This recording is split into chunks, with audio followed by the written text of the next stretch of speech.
Hello all and welcome to all research scholars.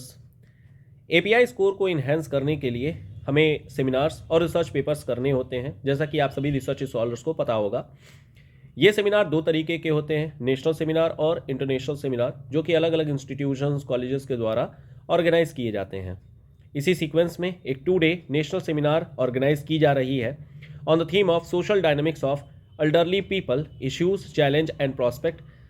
ये seminar organise किया जा रहा है A N Sinha institute of social studies Patna के द्वारा, in sponsored by ministry of social justice and empowerment.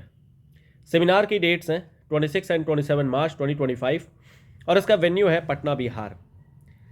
ये जो सेमिनार है वो अलग अलग थीम पर की जा रही है, जिसमें male nutrition, role of medical and health care, psychology and emotional crisis, financial and material insecurity, neglect, maltreatment and role of international bonding, social media and civil society and social security policies and program, ये themes हैं।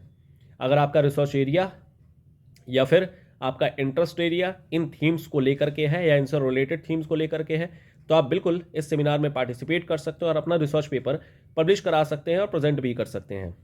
इस research paper की publishment भी ISBN book में की जाएगी।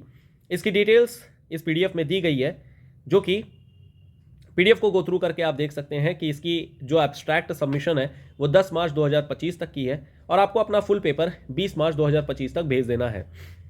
Seminar में participate करने के लिए आपको एक स्मॉल फी भी पे करनी होती है, जो कि अलग अलग मेंबर्स के लिए अलग अलग है। जैसे faculty member, research scholars and PG students के लिए रिस्पेक्टिवली 700, 500 और 300 की फ़ी है।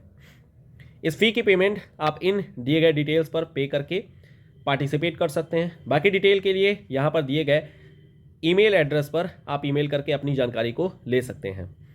बाकी रिसर्च पेपर से रिलेटेड या फिर पेपर किस तरीके से लिखना होता है, किस तरीके से पब्लिश कराना होता है, इसकी डिटेल हमारे चैनल पर भी अवेलेबल है। आप उस वीडियो को गो थ्रू कर सकते हैं, देख सकते हैं और बाकी आप इस सेमिनार को पार्टिसिपेट भी कर सकते हैं। तो सभी लोगों के लिए फिर से एक बार कि आप इस सेमिनार में जाइए और सेमिनार को ऑर्गेनाइज करिए, सेमिनार में पार्टिसिपेट करिए और अपने रिसर्च पेपर को भी पब्लिश कराइए।